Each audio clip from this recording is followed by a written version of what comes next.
Michael Kachmar. Started with the camera on me again. This is Dr. Michael Kachmar. How you guys doing today? This is Lifeguarding. Lifeguards Off Duty with Dr. Michael Kachmar, DPM. And today's date is November. What's today's date? November 2nd, year of our Lord, 2021. For anybody who don't know me, I'm Dr. Michael Kachmar. I'm a board-certified reconstructive foot and ankle surgeon, doctor of podiatric medicine. And we have this lifeguard show that we're doing today. And I have two of my fellow lifeguards here. I'm going to introduce them. We have Sean over here. Hello. Say hello, Sean. Hi. And then we have Tyler. What's up, guys? Hello, Tyler. I like your hat.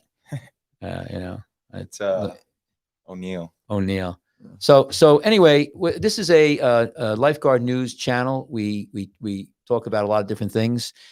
We try to talk about topical things. We like to have people call in. We're going to have a guest call in today. He's used to be a lifeguard in Seaside Heights many years ago, so he has some perspective on some injuries. Today, our topic is injuries as well as a lot of other things. And so if anybody wants we're live right now. So we're live Facebook. We're live on YouTube. This will be published right after we're done here on a podcast. So it'll be on Spotify and Apple Podcast. So you might want to go look at this. And if you happen to see us right now and we're live on Facebook, you could give us a text right on the YouTube. We appreciate better off on the YouTube to get the text, right? Yeah, we have a chat. We can see you guys right in on. Right. And we can talk live. How cool is that? Right. We can talk live. To you live. Right. And down the road, we'll have a phone call. But if you guys want to chat, you go on. If you're watching us right now on YouTube Live, just give us a chat. So let's start off with. And can you just throw up our email address? You guys could send us some emails. Comment on the show. We'll get back to you sometime during the week. And there's our email for the podcast. Kachmar@icloud.com, DrKachmar@icloud.com. All right, and that's for our podcast people. So we're lifeguards. We've worked in several beaches, but our right now we're off season, and that's why. And we're off lifeguards. Lifeguards off duty, right? Or off duty, right? But we work in Seaside Heights Beach Patrol. I've been there for over 30 years. I'm a lieutenant, and these guys have. How many years you been in the beach there? 6. And Tyler? 8. So, yeah, you guys. I think after 5 years, you're pretty much know what's going on. You should have it down by then. Yeah, it takes about 5 years. So we're going to talk about injuries, and specifically injuries and injury prevention. And the things that I've been involved in, and maybe you guys have been involved in. If anybody has any comments, let us know, like what you guys think about how you handle these injuries. So we have some serious injuries on the beach, and I've taken care of many of them. I want to start with neck injuries, because neck injuries are really could fool you, And a lot of times people will ride a wave and hit the bottom of the ocean, hit the sand, and they'll have a neck injury. And you don't know how bad they are. You got to treat them as if they're all really bad. Yeah. And I had one where unknown caller. He was sorry about that, guys. He was injured, and he couldn't feel his legs. He couldn't move his legs. Couldn't move his arms. He had a big bruise on his top of his head. And what was interesting is his friends brought him out of the water. So when I got to him, he was laying on the beach. And so I'm going to throw it at you, Tyler. If you come up on a patron on the beach, his friends brought him up, and you suspect an injury, you don't have a collar right there. You're going to obviously call for a collar and a backboard. But what would you do? What was your initial? How would you treat it right there and then? Like, what would you do to stabilize his neck? The first thing I would do is get all of his friends away from him, and then you just kind of come up behind him and like stabilize his head, or you can like push some sand. That's the key. Yeah, that's a good thing. Where'd you learn that? Did you learn that from me? I learned that on of course you learned it from you. You better say you learned it from Dr. me. Michael Kachmar. So or it could have been my CPR lessons. Yeah. First aid lessons. Well, you have sand there, so you could pack sand around his neck, and then of course there's a whole thing. When you get there, we put a collar around his neck, we stabilize his neck, and then we stabilize the body and the neck at the same time. I think the most important thing in that moment, we're still on me. Yeah. The most important thing in that moment is just to like get the scene under control. It's a good point. Crowd I mean, control. you're gonna, yeah. So that's a situation where, as a more experienced lifeguard, you're gonna end up like delegating some stuff. You know, like if you're there stabilizing the neck, you want whoever else is Right, there on the right, scene. You know, right. all right, start getting people out of here and keeping them back Right. because it's gonna turn into a scene. That's an important thing, crowd control. And I've watched some of these beach patrol shows over time, and you need to get. That's why we have certain lifeguards we train to get crowd control, move people away because they get hysterical. They can interfere with the process, and it's always somebody that comes up. I'm a doctor. I'm a lawyer. I'm a nurse. I'm an Indian chief, and actually, Are you a shaman? No, yeah, but A actually, witch doctor? a witch doctor. But actually, we're all at that point of the situation. It doesn't matter if you're a trauma surgeon. What can you do? We're all trained. You got to stabilize the patient. You got to get that patient out of there and to a trauma center, and as quickly as possible. And of course, we have ENTs that come down. They can put an IV in. But I think that you make a good point. Crowd control, stabilize the patient, and get him out of there. But let me ask you this: Sean? How would you what about prevention of neck injuries? Because these are really neck injuries. You're paralyzed for the rest of your life. How do you prevent? Because this is something that I don't think a lot of beaches, maybe they do it or don't. But how do you prevent neck injuries? How would you do that? You can't just go everybody. Hey, don't. What? How would you prevent it? What do you mean? Just like not allow people to ride waves into if the waves are crashing on shore, don't allow them to ride the waves? Yeah. So no, like when would be. Like I could predict when there's probably going to be a day where there's more chance of neck injuries than other days. Now, some beaches are different. California, they got big ocean all the time. Our beaches, we have different, degrees of wave action. So what would be a day where, like what, high tide, low tide? High tide. Yeah. High tide. Because why? The waves are breaking? Well, yeah. Also, when it's high tide, high tide when you don't have like a gradual sandbar. If it's high tide and you have a gully, so those waves are breaking through that gully, they're gonna hit that lip at the shoreline and just break. Right. And then that's when you have to shut that down. Right. Some people say low tide because the bars are exposed, but absolutely. But no, you're right. It's higher tide. I've seen way more neck injuries at high tide because the waves are crashing, especially with a west wind. See, this is where, and everybody who's listening out there, if they're learning about this, that's why it's so dynamic. This is why you have to watch the water for 5 years to like understand it. Right. So if you have a west wind in our beach, that means the wind coming from our back. It's blowing the waves. It's holding them up. The wind's coming from the back, our back, going out to the ocean, holds the waves up. You have high tide. Surfer's dream. And people try to ride the wave and it crashes down. Well, to be more specific, that's offshore wind because it's only west wind here. Even other beaches in Jersey, an offshore wind is not a west wind. Right. So and that's what creates a dangerous. I mean, I had one kid who many years ago he broke his neck. It was sandbar. It was very, very low. They were drunk too, and they just dove right onto the sandbar. I mean, it was maybe a foot of water. And I don't see how they couldn't see the people standing all around. But, when you're intoxicated, you don't see that. So I just noticed you don't have a beard anymore. No, yeah, I shaved it. Yeah. I just noticed that. I'm sorry people about are raving about how young I look. Yeah, I was just saying, what's so different? I'm usually pick that up, pretty well. But so. I did it for a Halloween costume. Yeah. So I'm just, because people might be listening to this and they're learning.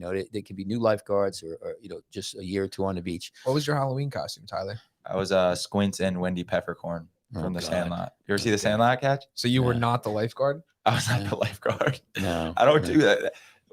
Have you ever dressed up as a lifeguard for Halloween? No, that's corny, right? No, it's pretty bad. No. Well, that's like me costume. dressing up as a doctor. I mean, I'm like, it's like kind of like I have my own feelings about lifeguards dressing up as life. That's like a cop going as a cop. It's not like you're not doing anything different. It's like you're really not dressing up. So Sean had the best costume. What'd you have, Sean? Me and my girlfriend went as Indiana Jones and the boulder that chases him in the beginning of the first. Oh, who's the boulder? My girlfriend. I was gonna say you. He said so it's so I can avoid her all night. Ooh. Right. But then tell the world what you said after that, what the real meaning behind the costume was. I don't know what I said after that. Don't lie to me, Sean. No, it's that she's his rock. Oh yeah. Oh, there you go. Yeah. And that's good. That's the real joke. That's good. No, that's sweet. That's sweet. I think you guys win best costume. That's sweet. That's good. So that's right, Halloween. So neck injuries. I think the big thing about neck injuries, I just want to leave it is that you got to mobilize the neck, and you get taught. There's you have your safety courses on the beach. We teach that to all our kids. We have EMT every come in. EMT, and we all get trained. We know to the back of our hand, but also it's prevention. Prevention is a big thing. We don't let the kids boogie board when there's a high shore break. We call it a shore break. We back off when we think it's going to get dangerous. We tell people if we see somebody out there who's being an idiot, and just riding the waves inappropriately, we're going to go down. We're going to go down. We're going to talk to them. We're going to take them out of the water and say, hey, listen, you got a high chance of breaking your neck. Yeah, I think it's just as simple as explaining how dangerous it is. Most people are receptive to that. Yeah, most people are. So the other thing is, let's just talk, and I'll go through these kind of quickly because it's we have a lot of them. I probably have too many here, but we see these are all things that we do. Now, heart attacks on the beach, we still get them. I mean, I had one 2 years ago. I had to shock the woman 3 times. We do get heart injuries. I mean, people will pass out.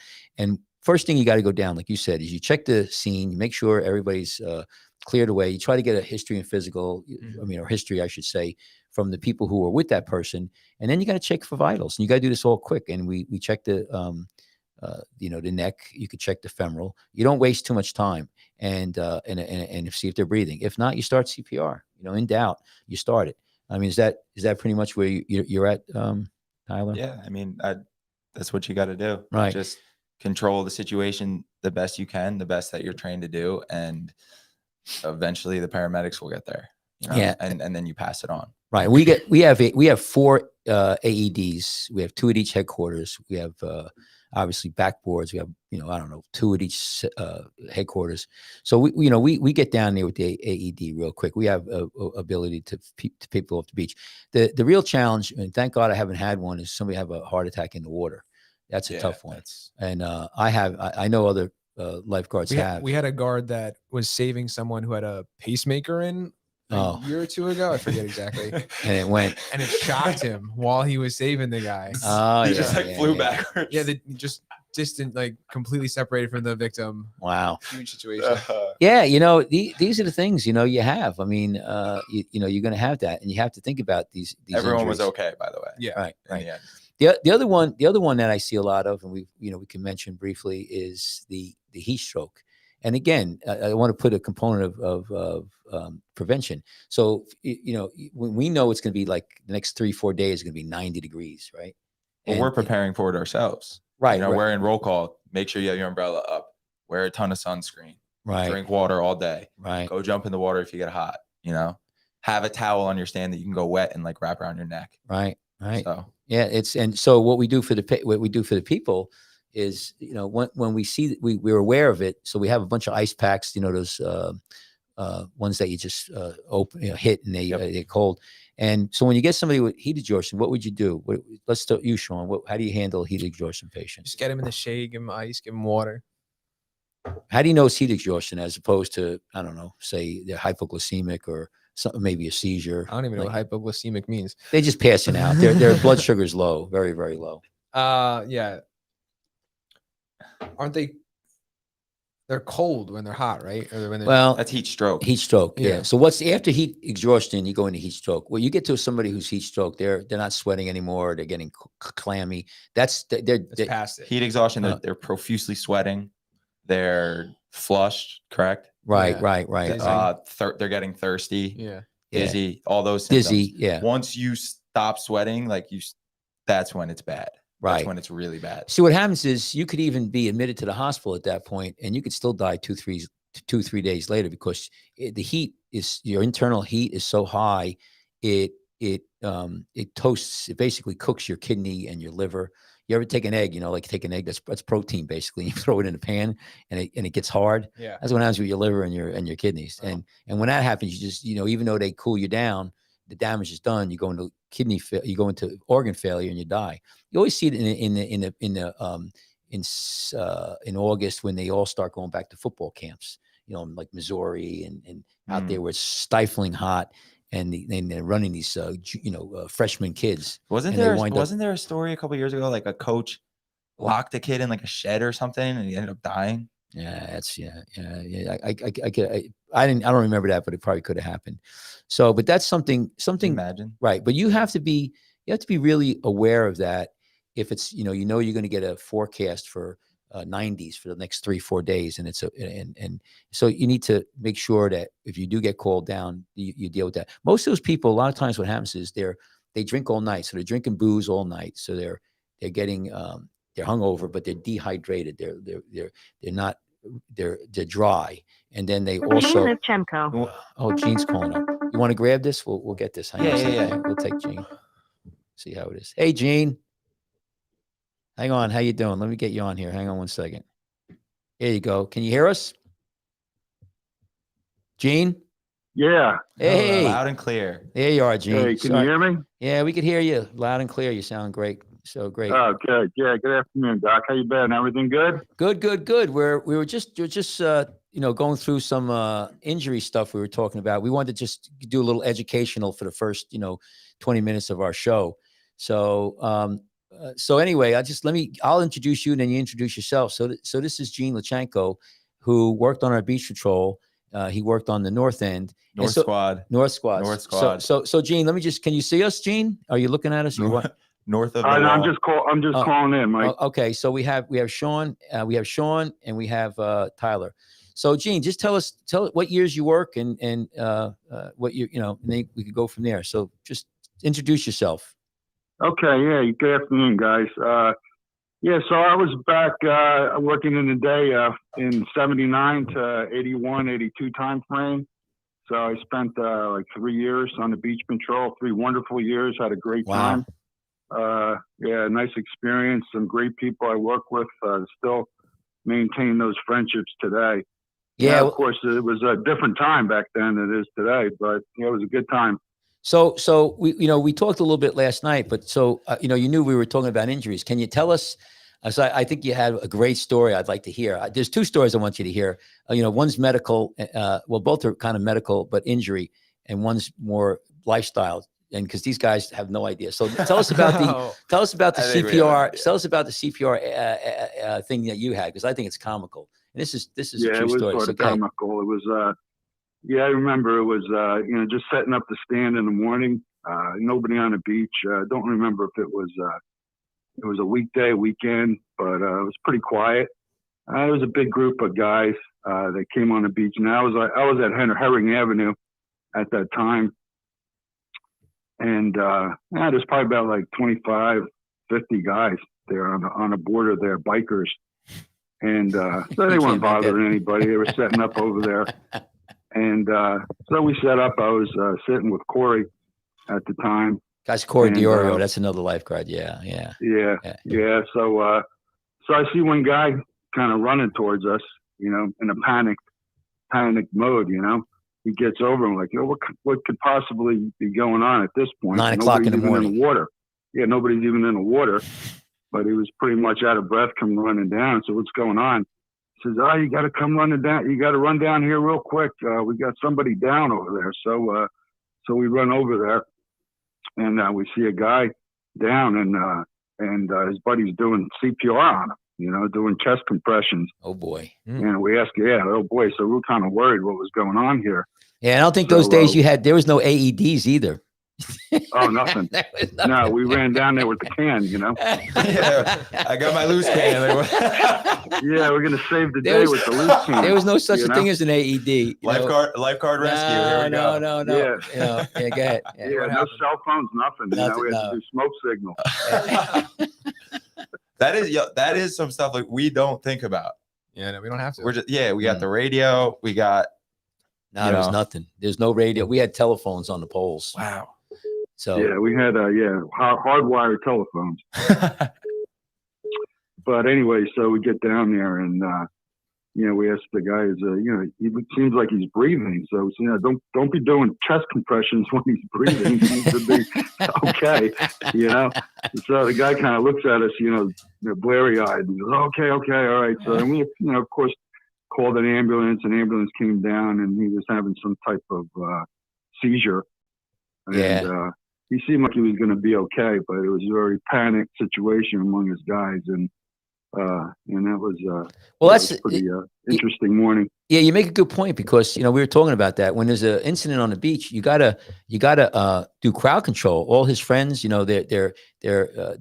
might be doing inappropriate actions like CPR that wasn't necessary, and they crowd the scenario. So we on our beach when we have something, one of the biggest things we need to do, and we train with the lifeguards, do crowd control. Move things around. When you'll have that on rescues too, people trying to help you pull the rope in. Yeah. And we always tell, anybody who's listening to us, any beach patrol, you got to really work on the crowd control. Mm-hmm. And so what else, Gene? So the other thing I wanted to, talk to you about is your partner, but back in those days, because it's funny about smoking cigarettes, they used to pass out cigarettes on the beach. Girls used to walk around and, give them away. So your partner smoked cigarettes like shot girls at the bar. Yeah. Oh yeah. Right, Gene? They used to give them, they would walk around the beach. Yeah. When I first turned 21, you would see stuff like that. Like girls would be walking around the bar with like Camel coupons. Yeah. Now it's not none of that. No. So Gene, tell him about your partner and his smoking habits. So we just, it's not marijuana either. So we don't make this stuff up. So yeah, no, this is true stuff. And you got to remember the framework at a time. Smoking back then, a lot more people smoked back then. What was it? We had Reaganomics, right, Mike? Make America Great Again. He was the first guy that actually said that. Oh yeah. And it was 1979, 80 cigarette commercials all over the place. So smoking was pretty popular. And and so there was actually a few lifeguards I think that were smokers at the time. Yeah, they smoke right on the stand. Smoke right on the lifeguard stand. Yeah, it's like get off the stand. I'm gonna have a little smoker off the stand. Oh, you're lucky because when I sat with a couple of those guys, they didn't get off the stand. They just smoked right on the stand and put the cigarette butts out on the poop deck. Where you put your feet. So or on the can. Or, what's that? What's that? Downwind to that. Yeah. Oh, yeah. I'm telling you. Listen, I had one. There was a lot of secondhand smoke in those days. Absolutely. Airplanes, offices. Oh, yeah. I remember, like working in the office. There's desks right next to each other, and people had ashtrays. There were chain smokers sitting. They smoked on planes. Yeah, they had the smoking sections in restaurants. You actually had when I was down in the Caribbean, right? I used to take the shuttle ferry over to one of the islands, and this was maybe 8-9 years ago. And what they did is they outfitted the ferry boat with old airplane chairs, right? Old, they must have bought them on, cheap. They were used. Yeah. And they all had ashtrays on the hand, like your armrests. They all had little ashtrays. Yeah. You could open them up. So, so I remember like the old cars used to have ashtrays. Yeah. Even until like 10 years ago, cars had ashtrays. Yeah. Yeah. But you could actually smoke on a plane. People did. That's insane. And it was, you come off that, you smell like a cigarette. So, So Gene, do you remember when back in the day, do you remember, when you were lifeguarding there, you remember any like big rescues or any kind I know it's a long time ago, but did you have any recollection of anything that was? Yeah, I actually do remember. I was like summer 1980, and that was a rough summer, 80. And because I was only there a few years, right. But the first year was kind of calm, but I remember 80 was there was a lot of nor'easters and rough water, but it was kind of warm weather too. So it was for me, it was like a record summer. I remember having at least 40 to 50 rescues that summer. It seemed like we were in the water every day or every other day. Yeah. And with that, came some harrowing rescues as well. It was an interesting time. I always remember that as something for me that I'll remember. Well, Sean, didn't you work? You worked down in Herring Avenue, right? A few times. I mean, you've been down in Herring, right? Yeah, a couple times. I'm a North End guy. See, Herring Avenue, people don't realize, and as Herring Avenue, back when Gene worked there, that was the most northern stand, and that thing always had a huge run. That used to be an inlet, and so Herring Avenue and a little bit north was actually a big inlet that from the ocean to the bay. It closed up around 1867. Naturally. naturally. Yeah. Wow, was there a storm? Yeah, it's just over time. It shoaled probably. And I remember reading an article about it. They were going to try to dynamite it, and maybe they did. It was right after the Civil War, though, it closed up. And I guess they just, people who own the land there said, hey, let's just let it go. Let's build houses on it. Right. And so Sure, it won't flood. No. So what happens is when you have storms, it's still, I guess, the memory of that inlet there, it really gets nasty Well, water. that area right there, that Herring kind of like Ortley area, is what got the most work by Sandy. Right. So Gene, I don't know if you were, when Sandy hit, it actually, that inlet almost opened up again at Herring Avenue, and it definitely did in Manahawkin, because that was at the Manahawkin Bridge. That used to be another inlet, and that thing opened right up. That was so crazy. It cut down the beach across the road about 30 feet. Actually, the storm of the gas pipes and everything were exposed. So, but do you remember any rescues that year, Gene, on the in 1980? Oh yeah, like any specific one? Yeah. Yeah, I remember. Actually, what I do remember is, we had the boat patrols. Right. Now listen, just stop there. So let these guys understand that, because we don't do that up here anymore. They do it. They do it down in South Jersey, and a kid died, doing a boat patrol. But just say what we used to do with the boat patrol, so everybody understands that.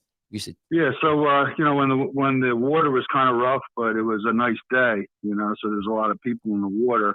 I used to put out a couple boats, and you'd have a lifeguard in a boat that would row up and down, 100 yards or so, back and forth, and try to keep people in, so they stay on the sandbar, or they don't go out too deep, and so on. Yeah. But of course, like, human nature, people always want to push the limits. They don't want to listen to you and things like that. And, they tend to float out further in groups, than they need to be.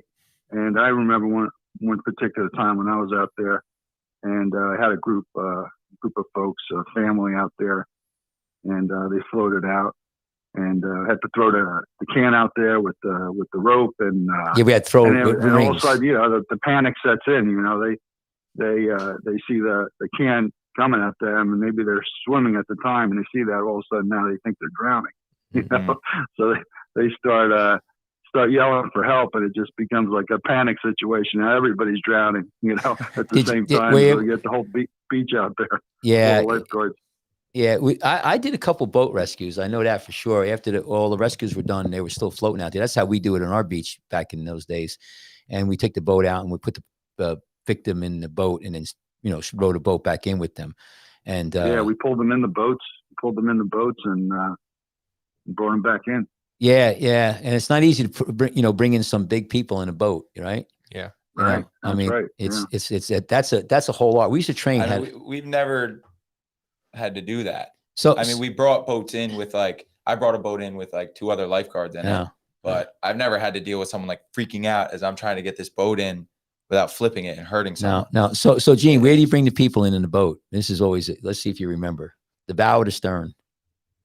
I in the middle. I kind of remember in the middle. Right? Yeah. That's a good spot, But you got to hit him with a trick question. Definitely not the bow.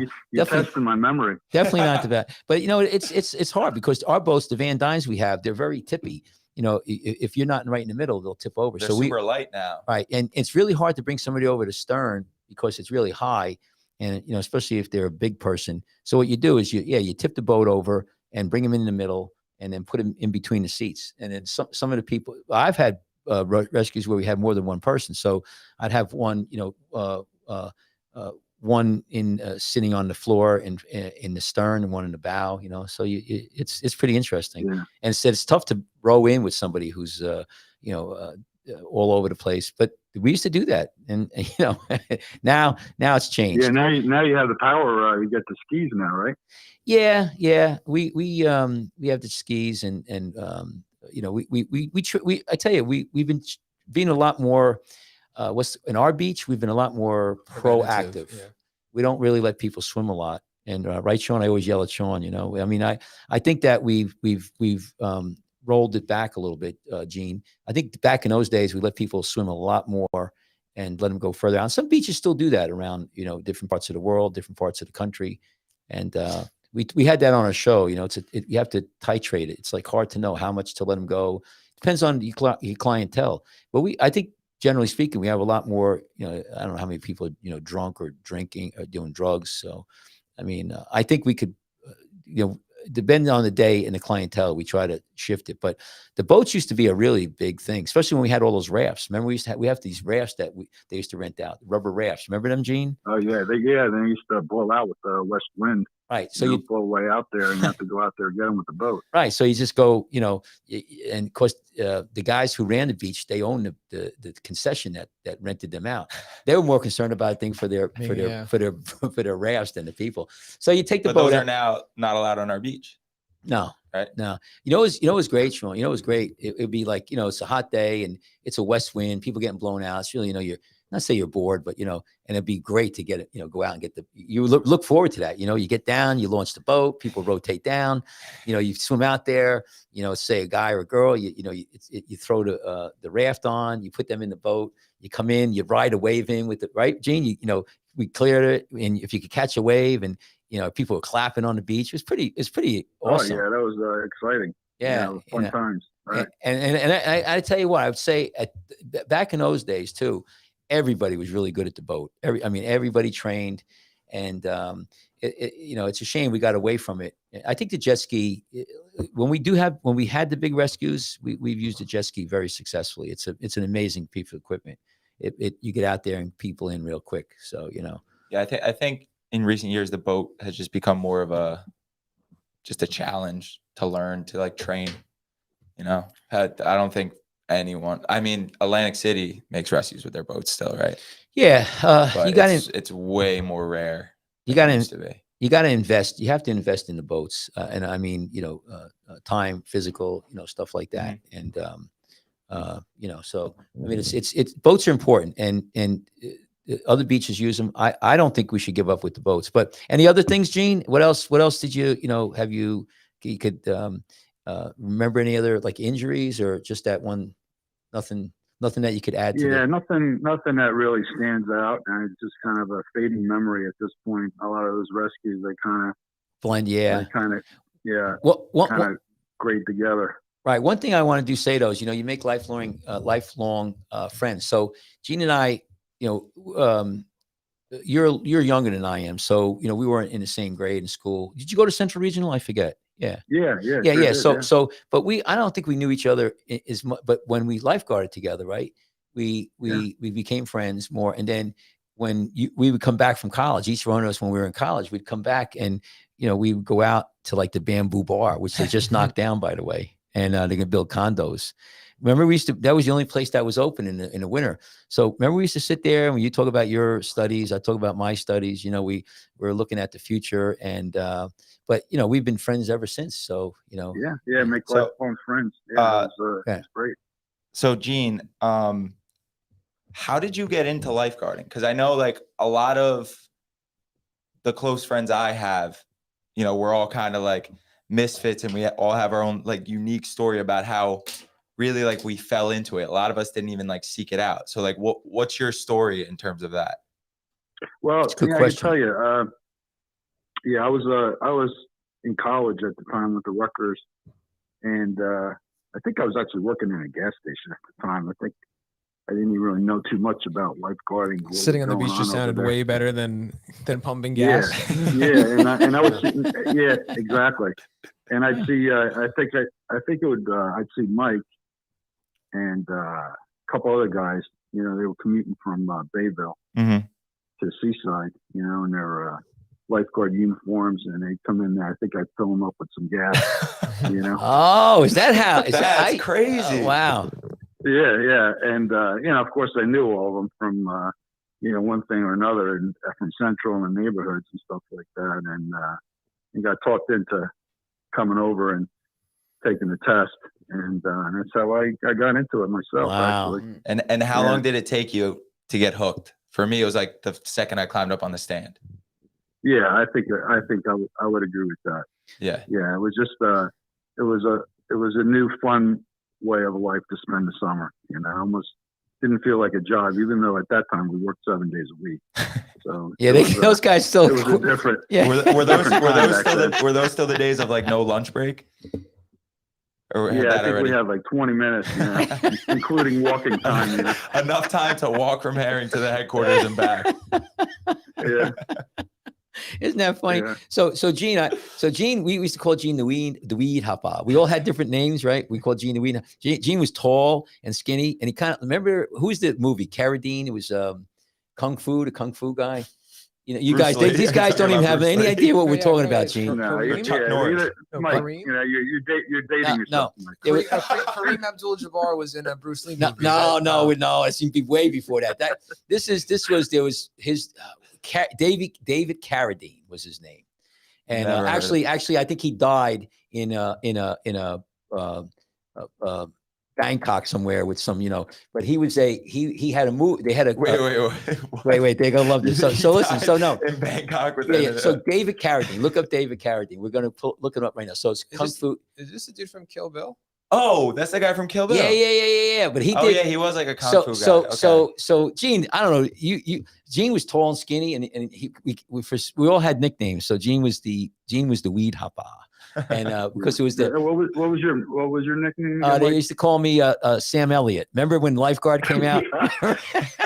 the movie Lifeguard. Right, yeah. I want to be Lifeguard. Sure, they used to call me because I was like, because they, and I don't know why they call me Sam Elliott. I don't think but did you have a mustache? No. But I was like like a real stickler, but I could pick up anything, and I didn't, nothing ever got past me, But Well, yeah. you talk all the shit about how you used to beat everyone in the workouts. How true is that, Gene? Was Kachmar as much of a savage as he says he was? Is this you, Yeah, Kachmar? I don't know about that. No, he was Mike. Actually, Mike was a really good swimmer. He was an Yeah, awesome that's swimmer. there Yeah. it is. That's Sam Elliott. Yeah. Let's not go that far. But Let's he not was a go good that swimmer. Let's not go. There's nothing else besides that. So you can confirm that Kachmar was a good swimmer. Yeah, he was. Yeah, and he still claims to be. Hey, you can keep up with me out to the buoy. Hey, listen, I got out there. I swam. I was good enough to get to the victims. That's for sure. That's right. Yeah, we were we all had nicknames back in there. It was pretty good because then what we would do is we would goof each other because you would call in on the phones and say I got a little lost boy, Weed. The first name is Weed, and then you say, and the last name is like Hopper, and then you hear a captain like, anybody looking for a little boy, Weed Hopper, and we'd be like cracking up. Right? I feel like getting the nickname is like one of those moments where like you're accepted into the tribe. It's like when you've been given your nickname. One guy, Sam, his name was Squid. And it goes on and on and on. I can't even remember all the nicknames. Like Yeah, there was a lot of good ones. It was just like it would be, and even Captain, Al, like somebody, and it was all in good nature. It wasn't hazing or anything like that. Like we had one guy, and we're good friends. I don't know if I should say his name, but anyway, we would take a name like you can say nicknames, don't say full names. Yeah, well, but I can't, but we would just, we would just laugh so much. One thing I remember, Gene, tell me if I'm wrong, but we just used to laugh our asses off. We had such a great time. Right? Absolutely. Yeah, absolutely. We had a great time. I can't say enough about that. Let me ask you something. Great memories, great times. Did you work there when Bill Hartman, not Bill, Brian Hartman? Did you work? No, actually, I had left when he was ready to work. So we're gonna have. I did know Brian. We're gonna have him on a show, but let me just make a point. Talk about because I'm going to digress here. I know we're supposed to be talking about injuries, but so you got to hear this one. This is a great story. Hartman is him and I are still good friends. He's an unbelievable artist. You think we have another guy, Doug, who's a really good artist. Hartman is unbelievable, and he's really artistic. But so we used to have lifeguard houses. Some of the lifeguards would have these houses in the summer. So he had never heard of one of those before. Yeah. So you got to listen to this one. He had a lifeguard party, and this was what he did. It was brilliant. And again, I don't want to be, but what he did is we used to have a yearbook. So we had a book that we produced every summer. We would go take ads, go to the local vendors, and they would give us money for the beach patrol, and then we would print out a book, and the book would have all the advertisements for all these vendors, and it would be distributed through the town. And then, but we would have our pictures on there, right? You know, So this is like a fundraiser. yeah, it would help the beach, but it also they would it would pay for our lobster bake and you know, functions, maybe, you know, money for the boat or whatever. But it was really nice. And but point of my talking about is we have the pictures, our pictures, right? So what Brian Hartman did, and he would, this is a great story. Were you Mr. June? No, well, you're getting close. What he did, he what they did is they took like hardcore porn magazines, right? And, you know, pictures, and he took their heads and cut them out and put our pictures on top of those and put them all around the walls. So it was like it was almost like you going into a party and it was like art on the walls, you know, and it would be like, and I mean, but you got to just imagine, you know, taking all these positions. And back in those days, you know, magazines were big and all our faces were on there. It was hilarious. And they would do stuff like that. It was pretty funny. You know, I thought that was, I still remember that. We got to get him on the show here and talk about that, but we just laughed. Gene, did you ever go to, we used to go for, you know, on a trip to go get food, like say down Forked River, or we used to go out to Cherry Hill where there was a buffet, all you could eat. Were you there in those years or no? I don't remember. No. Yeah, like the outings that they had. Yeah. I went to a few of those. Yeah, I do remember that. Yeah. So see, you know, that's what So, but anyway, we had a great time. That was a good thing about it. And but listen, I appreciate you calling in, and I know you're busy today, and I appreciate you taking the time out of your schedule to give us a call. We'd like to, you know, have guests, and we want to try to get more and more guests. But I think it's important for these young lifeguards to hear what happened and how it was back in the day. You know, I mean, there's no lunches. You know, I love hearing from these guys. Gene, thank you. Like Yeah, and it was a pleasure coming on the show, and thanks for the opportunity. Yeah. And you guys keep up the good work. We're trying. We're figuring it out. Let's figure it out. All right, Gene. Thanks for calling in. I appreciate it. Okay, right, take care, guys. Bye. Bye. Sean, I want to make a lifeguard calendar next summer. Let's do it. Let's make a lifeguard calendar. There was somebody did a lifeguard calendar. Not our beach, I think, but they've been out there. I think Spring Lake or Seagirt. You know, all you know. So. That's nothing new, but we used to have the book, and I tell you, used to raise a lot of money for it, and all the vendors used to love it. You know, it was pretty good. All the little old ladies in town would eat that up. Well, you think so, but you know, well, you never know. So? I don't know. You could do it. You could do it. They would. So maybe not the old generation, but the new generation. They would eat us. Yeah. Well, you got to be careful now too, because you know there was I've seen some of them that were kind of like, you know, a little risque. So I don't know, you know. Yeah, no, we got to lean into that. No, we're going really risque. Yeah. I don't know. So I got dibs on Mr. September. I already have ideas for like, oh God. well, Mr. December. That's what I want to be. I'm going to dress. Actually, all right. You want to be Santa lifeguard? No, here's my idea for that picture. Jesse Brown, giant man. He's in a boat dressed as Santa. And then we have like the smallest rookie we can find. As the elf? As the elf, or like Rudolph. Yeah, he's bad. Yeah, you know, I over the years, there's been I've seen a lot of different things. Beach patrols try to do, you know, different things. And there's a lot of local stuff. I mean, this big thing is they have tournaments and they sell shirts, you know, that's what I think is it used to be years ago. You'd go to different events and you'd bring your shirts that you had and you would trade them. You know, so you go down, you know, we used to go down to Fort Lauderdale or Hollywood Beach, I forget. And, you know, and you would just trade shirts. I mean, it's like I used to bring my seaside stuff to one of the guys I knew in Miami Beach. Are you suggesting that it's a good idea to have a lifeguard tournament in Seaside Heights? Yeah, I told you last time, I'd like to have a boat. I'd like to have an Ocean Van Dyne. You know, but one thing that you should, I think that would be really cool. Right. There's the one race that I really like is the one that's the Gaudies in South Jersey. And, you know, that's an amazing race and a lot of people go down to it. So anyway, let's continue with our just finish up with our injuries. And then we could, so we talked about, you know, neck and heart. That's a big thing. We talked about heat exhaustion.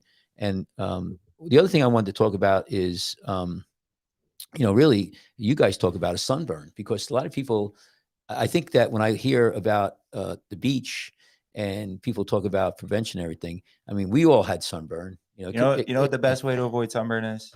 Stay covered up. Yeah. I wear something something light like this, Right. and just stay out of the sun, cover my face. Right. And Right. it's right. It can be that simple. I know Right. everyone wants Well, to but- get a tan, but like, Right. They want to get a tan. They want to get a have tan. your shirt off for like 25, 30 minutes. You'll be good. You'll get a little crispy, and then put a shirt on. So what I've learned is that you get the early sun in the morning, 9 to 12.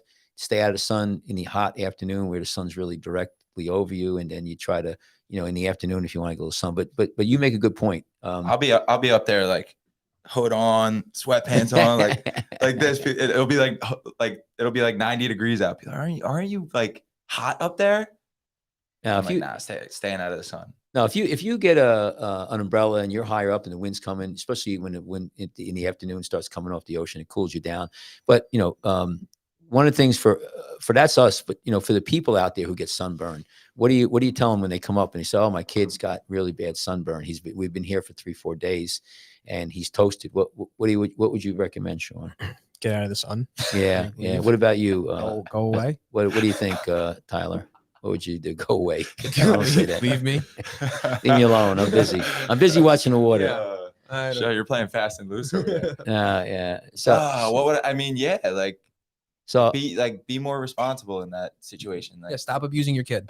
Go away. oh God, you guys are terrible.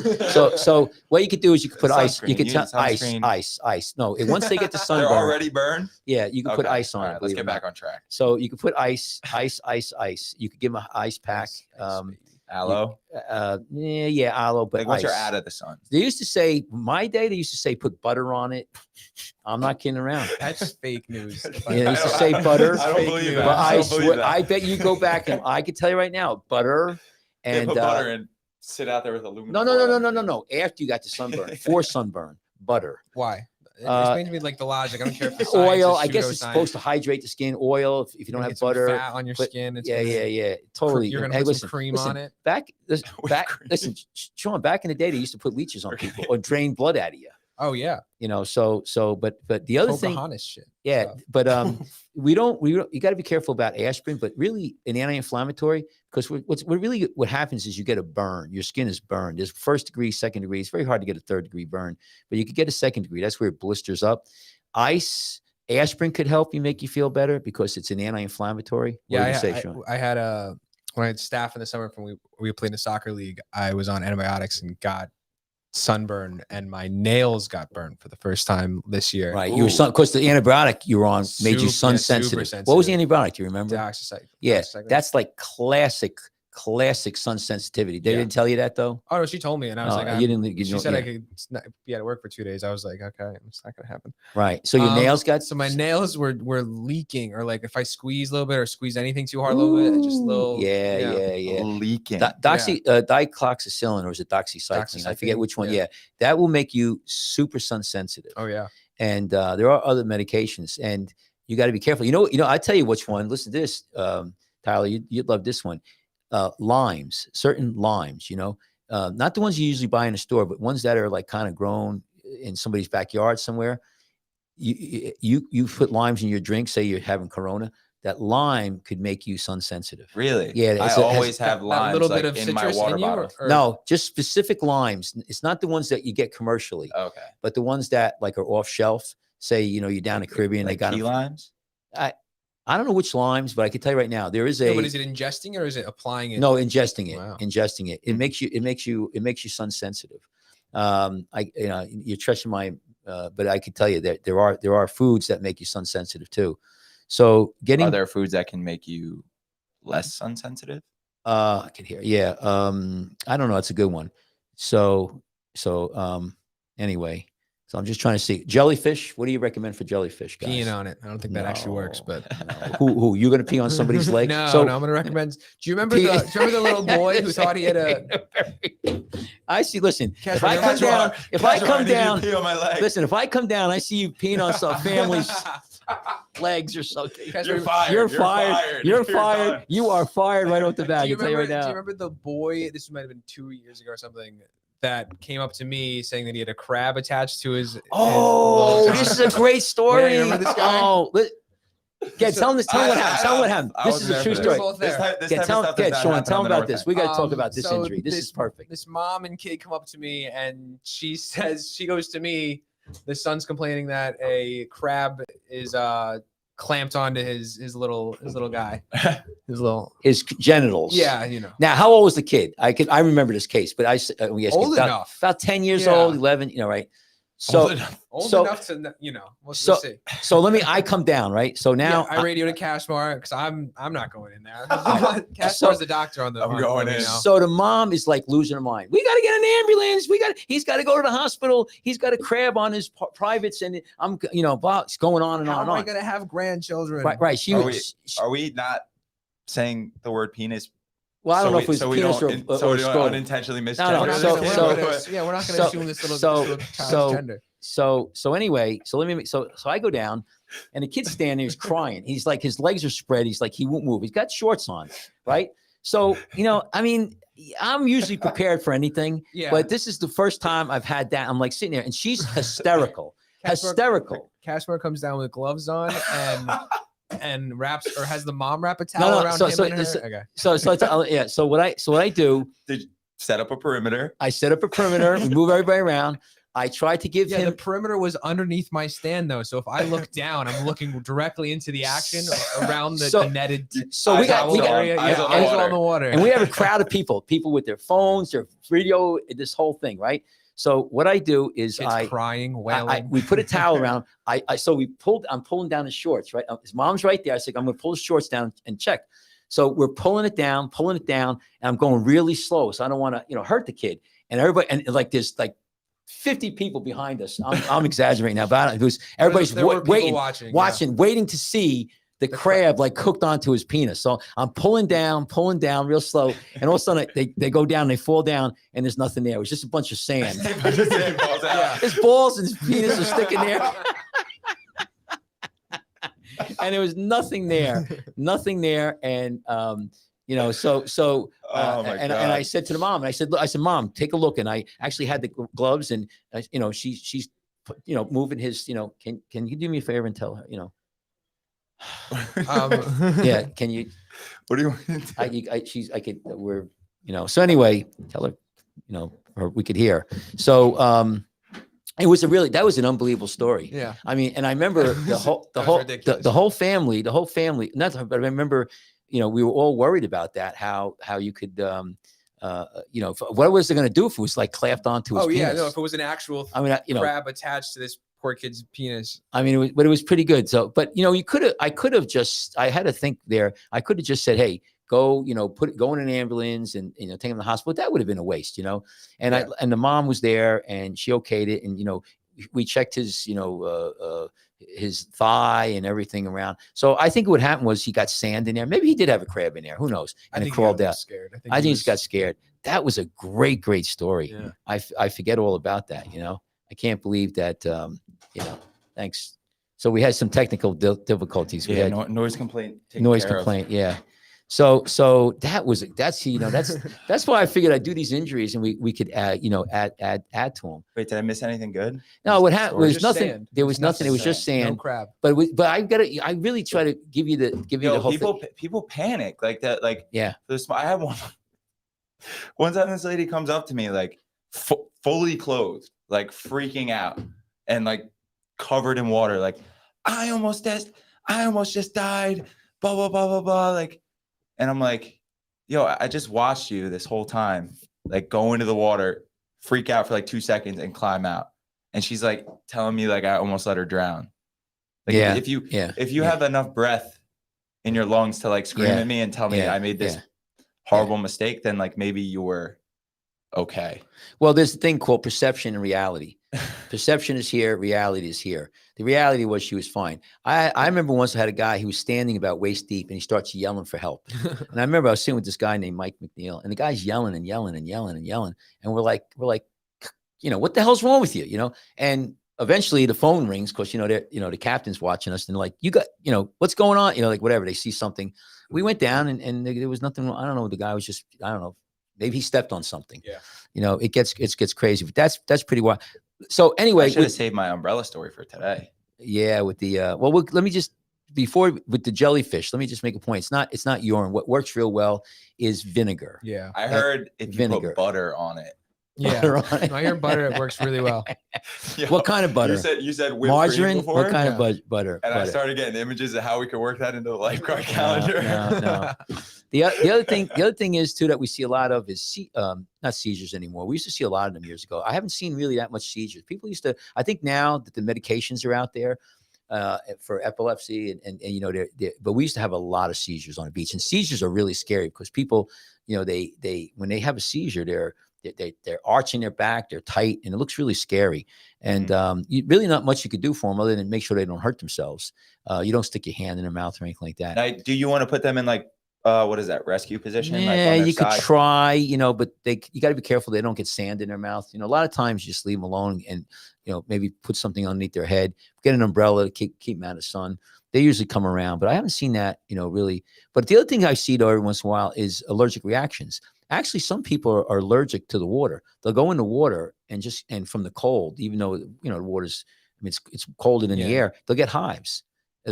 Or they're on the beach, they eat a hot dog or they have some shellfish and they have a reaction. I'll tell you what, I had my senior year of high school, like all of my friends chose one day to like go to the beach in Wildwood. Yeah. And, like it was like senior skip day. Yeah. And then me and my other friend, we were like, we'll just stay home and hang out by your pool all day. Mm-hmm. So, you know, we're just hanging out by his pool all day. They didn't put sunscreen on once. Oof. The next day, the both of us wake up, just blisters all over our back. Like I couldn't put a shirt on. It was that bad. The following night, I hop in the shower to take a cold shower. The second the cold water hit my back, I had like an immediate reaction. My entire body just started itching. And if I would touch it, it would just be excruciating pain. Yeah. Yeah. Did I have like an allergic reaction? Yeah. Like, Yeah. I took Benadryl and I was fine. So yeah. But like, what is that? What am I reacting allergically to? The sun poisoning itself? I think what happens is when your skin gets that damaged, you know, it's reacting to, you know, the extreme.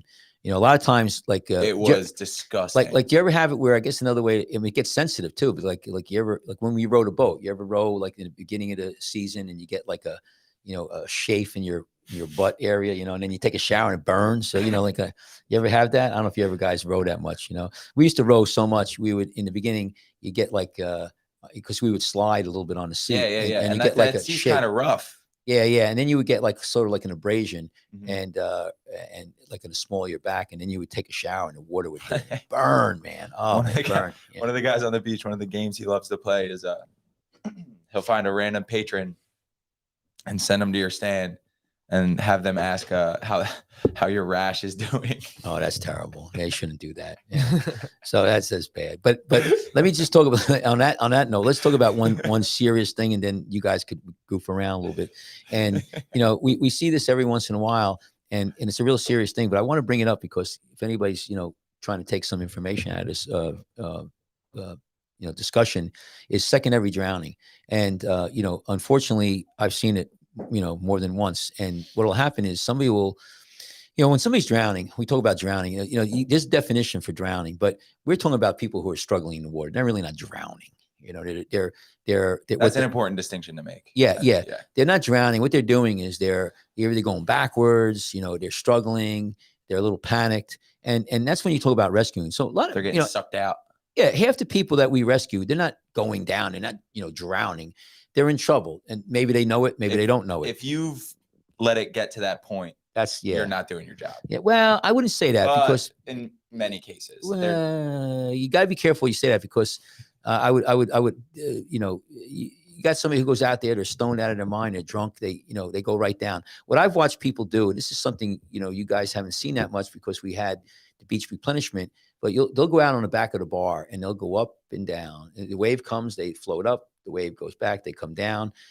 And what happens is if it starts running off the back of the bar, they'll go up and they get pulled out a little bit, maybe like 5 feet, and then they go down and they're over their head. And as soon as that happens, they just done. Mm-hmm. And they swallow, if they inhale one mouthful of water, they're already in the drowning. Now that's drowning. Then they start drowning. You said you mentioned when I said in many cases, if someone's like actively drowning, like what we call climbing the ladder, right?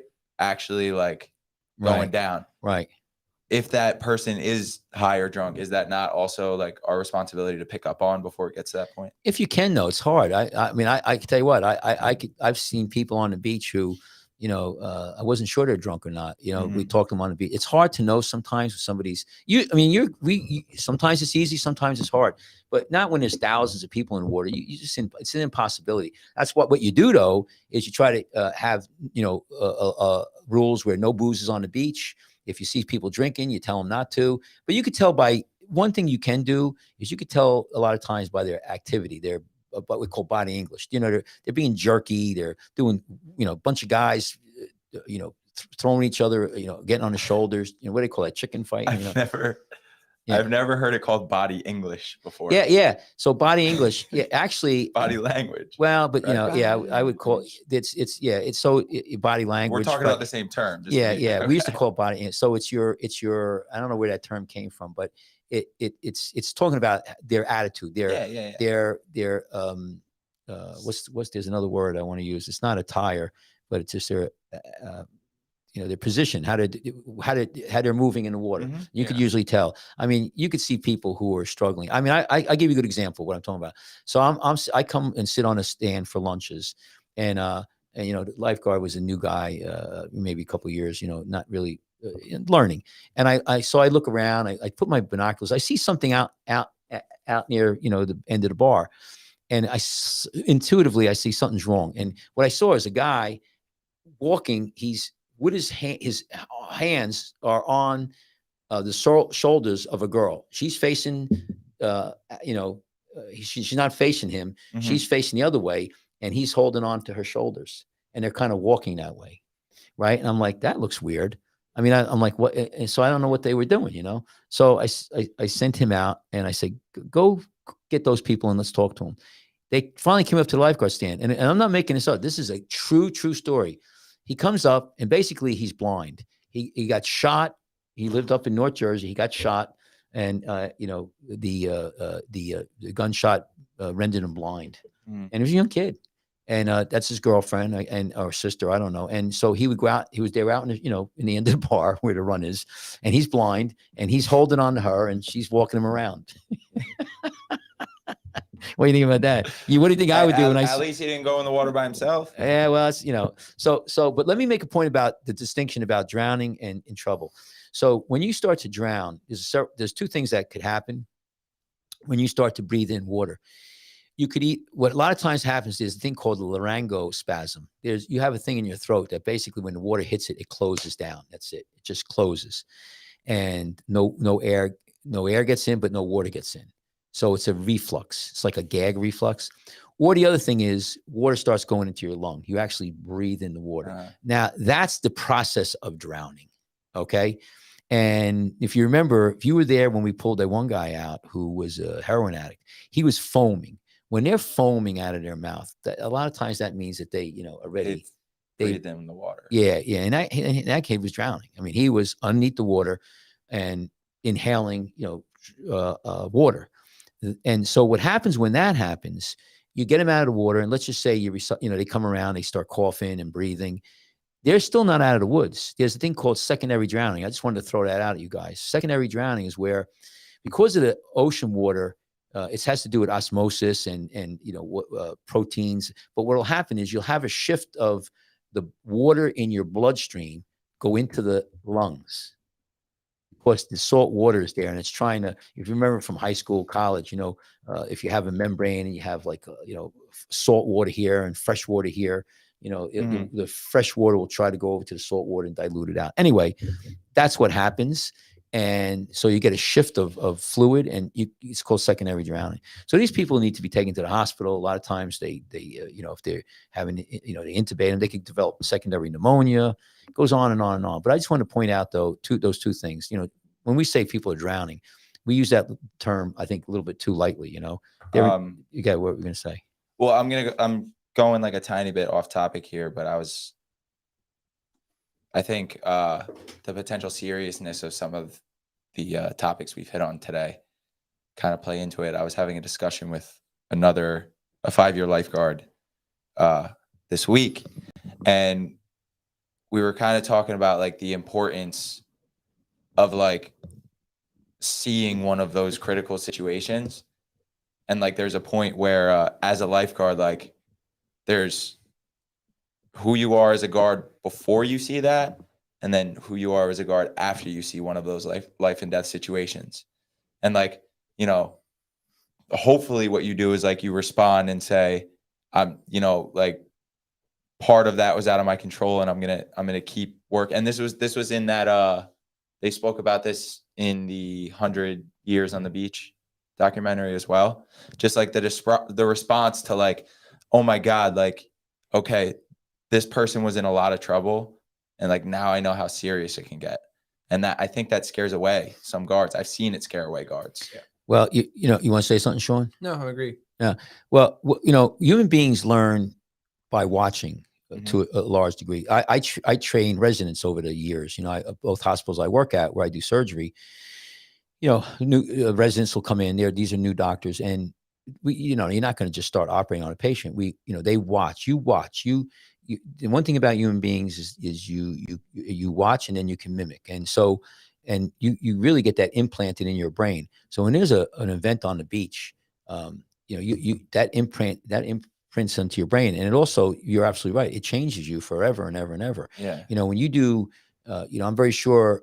Like, you know, I did CPR on the boardwalk, and you know, when you shock a person, you know, the body goes up, you know, a foot off the ground. I mean, those things are you never forget them. You know, when it's a rescue, and I mean, there's times where I could still visually see it. You know, I'm 65 years old. I mean, I could still, back when I was, you know, 30, swimming out and saying, please God, don't let this person go down. You know, I mean, I mean, you know, we've all had, you know, some crazy rescues, and it imprints on you, and it changes you for sure. It definitely changes you. That's why we talk about it. You can never go to the beach and not just sit there and not look at the water and say, well, is that person in trouble over there?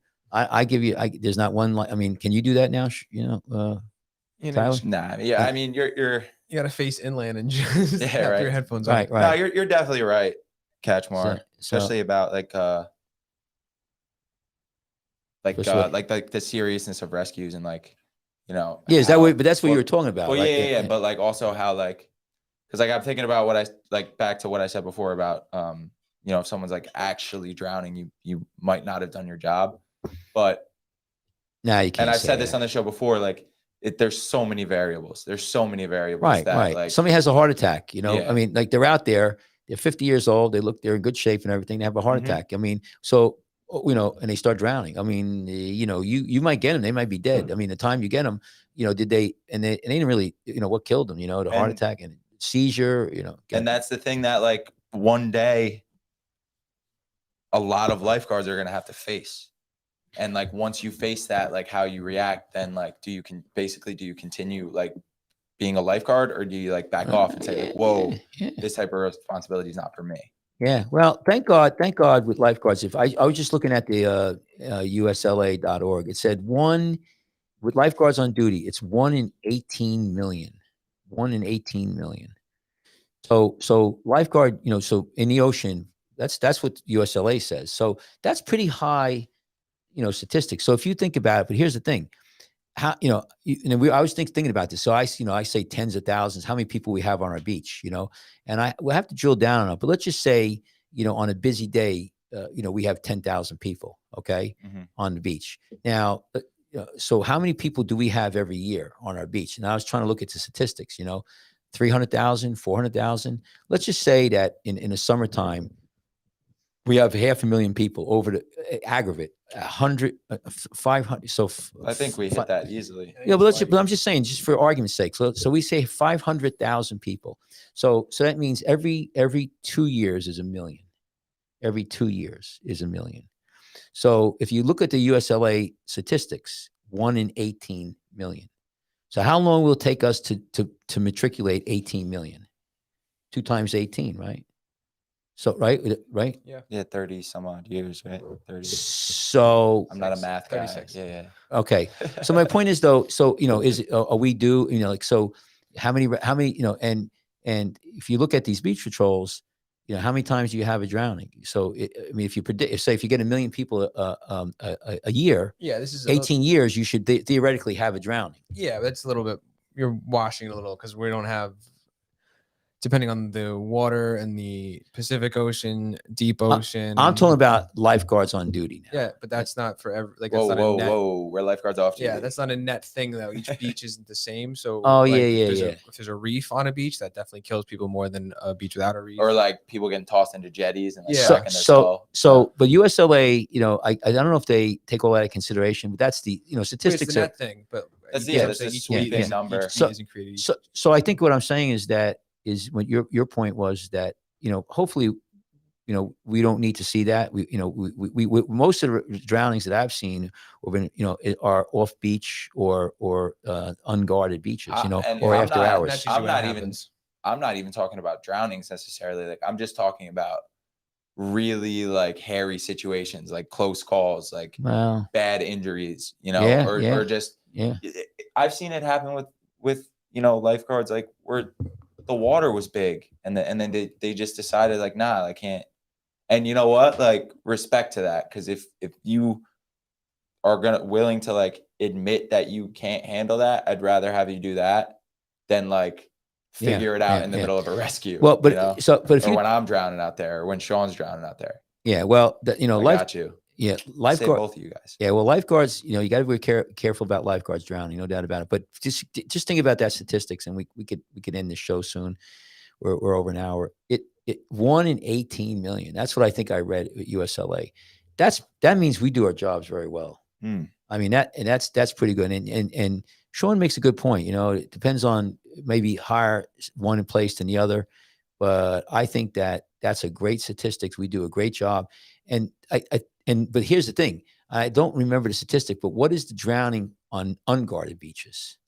You know, Yeah, definitely more. And I think I think it's way. It's not like 1 in 15 million. You know, it's like 1 in, I don't know, 100,000. It jumps up pretty quick. 100%. You know, I mean, so the thing is, if there's no lifeguards on the beach, you shouldn't go in the water. Number one, and number two is that there's a really high super statistical chance that you're going to have a drowning. So anyway, so I just want to go, you know, we talked about injuries and really, I just wanted to have a little structure today because I you know, some of our things we could free float and we have these discussions, but injuries we deal with every day. And if lifeguards are listening, you know, everybody has a different way to do it. But I think that what we all need to be really trained in are the things that happen the most. You know, neck injuries are big.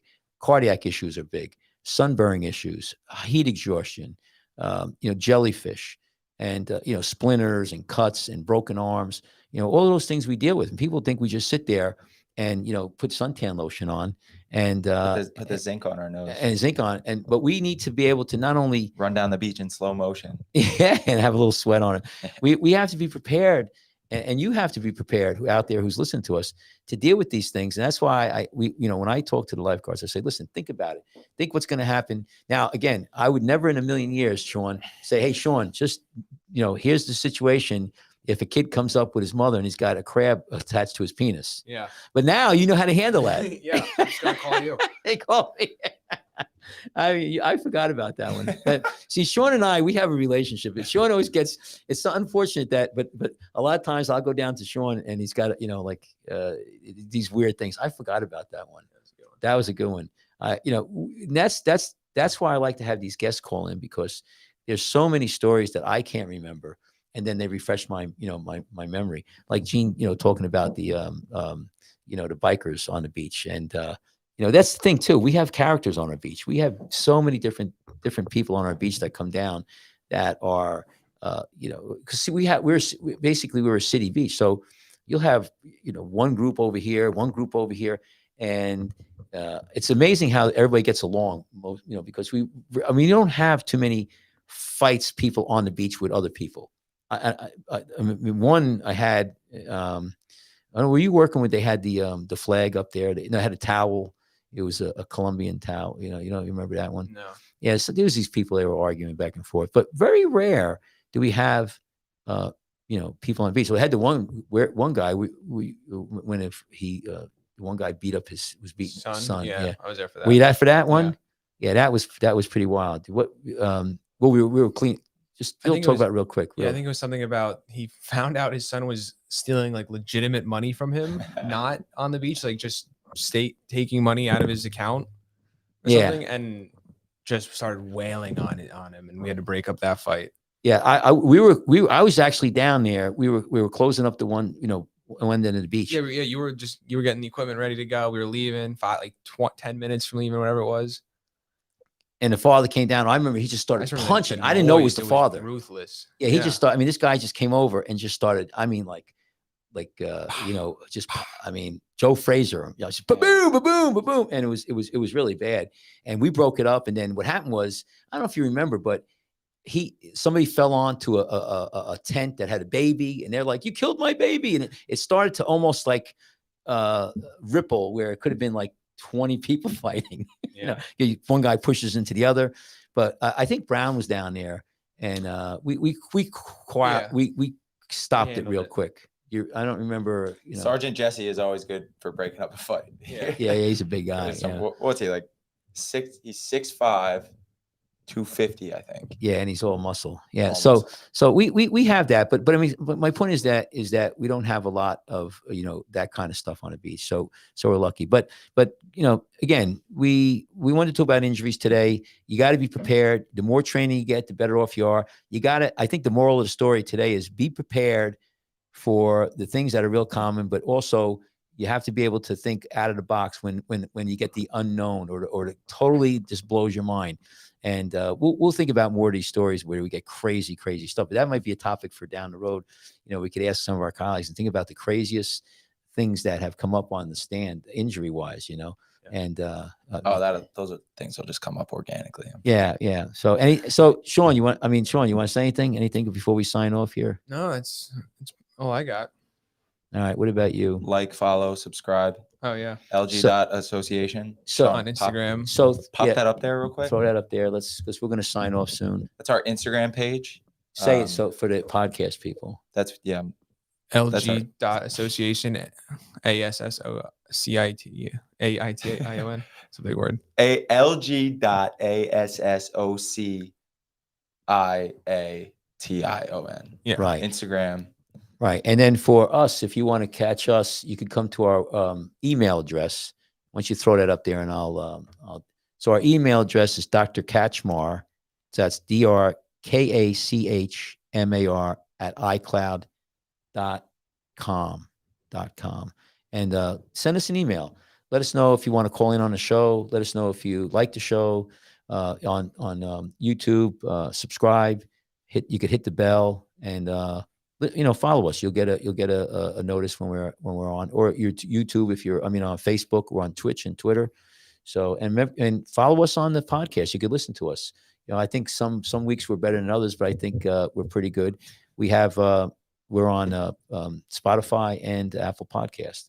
So listen to us. We'll be publishing this tonight. So we want to say goodbye to everyone. If you guys have any good ideas for like Lifeguard calendar stuff, send that in your email. Yeah, if anybody's listening. So anything else, guys? So listen, let's say be safe, be happy, and stay out. And yeah, this is. Why don't I just say this real quick because people don't know. This is our. This is what we say. So stay out. Slowly introducing the audience to a lexicon. They're gonna learn it over time. Stay out and stay alive. Stay alive. Stay out and stay alive. Everyone, have a great day. See you next week.